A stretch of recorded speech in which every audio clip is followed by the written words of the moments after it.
Donc je me suis récemment demandé ce que je devrais changer sur mon exploitation, dans mon itinéraire cultural, si un jour je devais ne plus utiliser la matière active glyphosate, ou le nom commercial Roundup, ou autre nom commercial Elosat. On a autant de noms commerciaux que de fabricants. Donc déjà, je ferai l'économie de l'emploi de ce produit.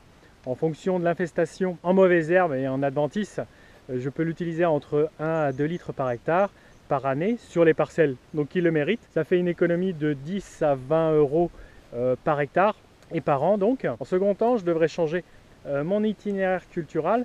Par exemple, là en ce moment, on est entre deux cultures. On a fini les moissons et on est en train d'implanter les colzas, c'est déjà fait. On va implanter dans quelques jours les orges et puis le blé. Donc entre ces deux cultures, il se passe plusieurs semaines, plusieurs mois, et les mauvaises herbes vont pousser. Donc pour pouvoir implanter la future culture, il faut faire place nette. Donc pour cela, je utiliserai des outils de travail du sol de manière répétée pour fatiguer les mauvaises herbes. Parce que je vais pouvoir gratter avec un outil à disque, mais quelques jours, quelques semaines après, certaines herbes vont pouvoir repousser. Donc il faudra que je les fatigue comme ça.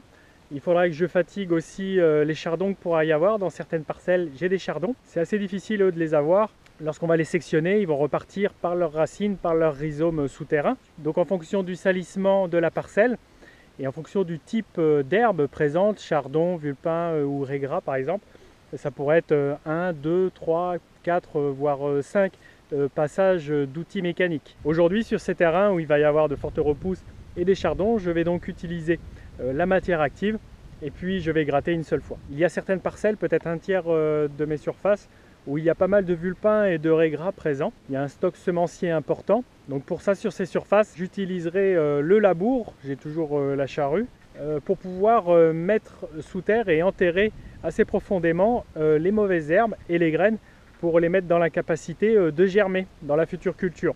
Et si l'année d'après, après ce labour, je constate qu'il y a là encore des levées, bien je devrais là aussi labourer une nouvelle fois. Aujourd'hui, j'évite d'utiliser le labour, c'est super usant, on a des terres assez superficielles, pas mal de cailloux, donc ça coûte assez cher en pièces d'usure et c'est très gourmand en temps et en carburant. Donc ce que je devrais changer aussi dans ma manière de faire, ça va être l'entretien des 2 cours de ferme que l'on a. Ça représente des bonnes surfaces, hein. Il faut des grandes cours sur une exploitation.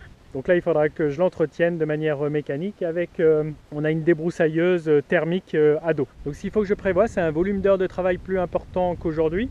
Des heures de travail consacrées à la préparation du sol, à l'épuisement donc des mauvaises herbes, du travail de labour. Et ce qu'il faut que je prévoie aussi, c'est d'acheter plus de fioul. Allez, salut, à la prochaine!